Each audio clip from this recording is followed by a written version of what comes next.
Hello and welcome to another Wednesday evening chat with Louise. So what are we going to talk about this week? Well, something that's come up for me, especially for myself and some of my friends.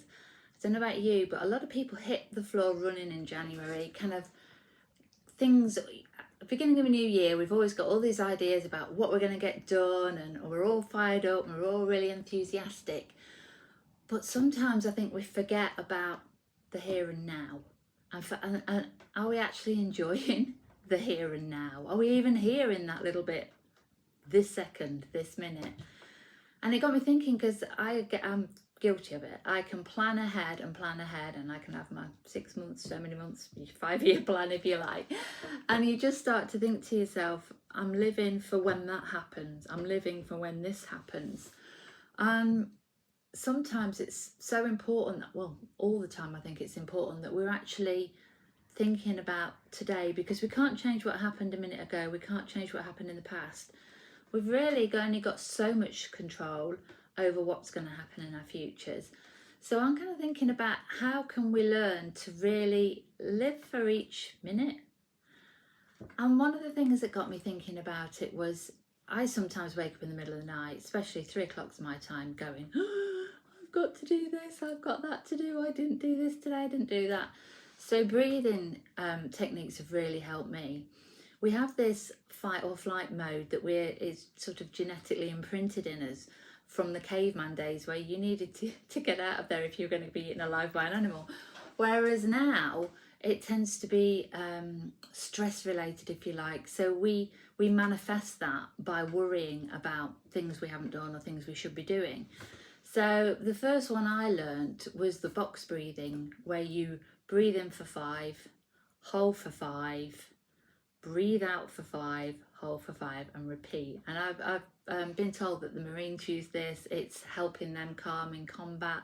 A lot of the services do as well. And you know, to begin with, I found it really hard.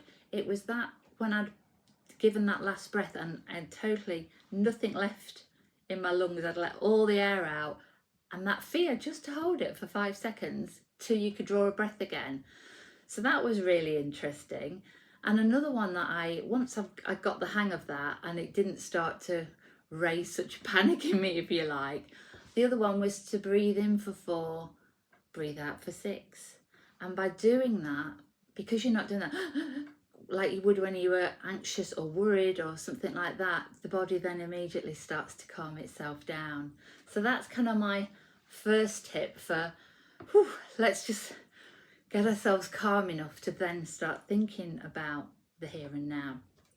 And another thing that I found then, moving on, was just literally asking myself regularly, on a regular basis, how do I feel? How do I feel right now? And that's quite a good check-in, because if you're obviously not enjoying what you're doing, then perhaps you can change course. Sometimes it's to do with a job, sometimes it's to do with work. There are things we have to do. But if you're not enjoying something, or you're feeling anxious, or does it give you that opportunity then to go, could I change that? Is that something I can do something about? So that was a good one, trying to keep remembering to check in with myself. How do I feel? And if I was struggling to do that, then I would really concentrate on something like, say, how does this feel?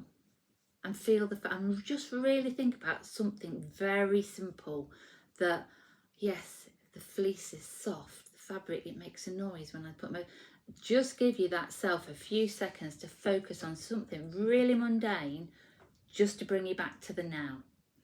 And when I was going to yoga classes, one of the instructors there used to talk about how we make kind of a drama out of things and how we can get lost.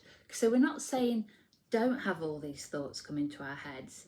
It's about acknowledging them, but then not making a big story out of it. And the analogy they used was, you would sit on the side of a river and suddenly a thought would come along. I think a classic one is like, oh, left the hair straighteners on at home. Or something you've forgotten to do, the washing. And then that's like dipping your toe into the water. then it becomes a big thing when you start to go, oh my, but if I don't do that, and if I haven't gone home, and then I'll burn the house, and and then suddenly you're in the water, you're under, and you're drowning.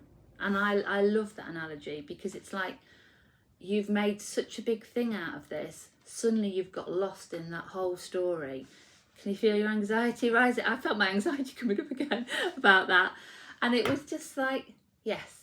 So just to sit with that for a moment. And when I used to think about it, I was like, no, the hair's dry. I definitely turn them off. And hey, if the worst came to the worst, you had to turn around, go and check, fine.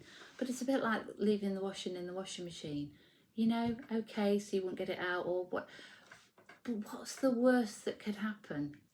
You can stick it on rinse when you get home and put it on the radiators or in tumble dryer. Or there are ways that small things become big things, and yet by doing these little practices, just learning how to go, actually no, I'm not going to let that take over, I'm not going to let that become a huge drama. What's the worst that can happen? What can I do about it? Often the things we lay awake at 3 a.m. thinking about, we can't actually do anything about them. So it's like, why have I spent half my night stressing about something I have no control over? And then my other benchmark is, if I don't do that, or if that did happen, how will it affect me in a month? How will it affect me in 6 months? How will it affect me in 2? And then how will I feel about it in 5 years' time? Chances are it won't even be on your radar anymore. So why are we worrying about it? So just looking at those few simple things, thinking about breath work to help with anxiety, thinking about living in the moment. If you need something to ground yourself with, touch is a really good one.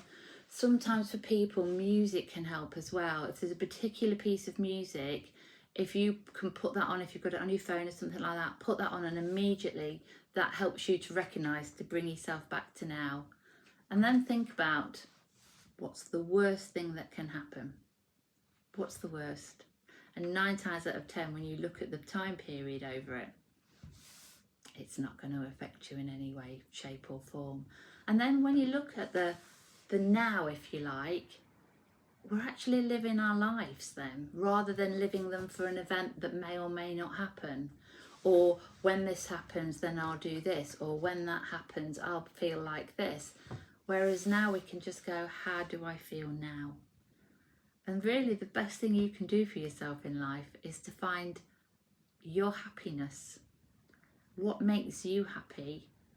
What do you want to do with your life? And I think perhaps sometimes we also get caught up in that, I'm busy, busy, busy, because we perhaps don't want to look at the life, we'll look at where we are now. So I do understand why sometimes we want to chase what's the future, if you like, rather than go, maybe this isn't what I want it to be like at the moment. Maybe, but that honesty with yourself can then help you to start making little inroads into what really works for you. So short and sweet this evening, but I hope it gives you some ideas, a little bit of food for thought, and it always does me good to even hear myself say it again, because I'm one of those that will soon be tied up. Plans for the future. It's great to have a plan. It helps free your head. It's great to even have a day. I love my lists, but don't overwhelm yourself, and do things that are achievable. And if you have to write on the top of your list, get out of bed and brush your teeth. You can tick that off and it makes you feel good. Lots of love to you all, and I really hope that you're all well and happy. Thank you.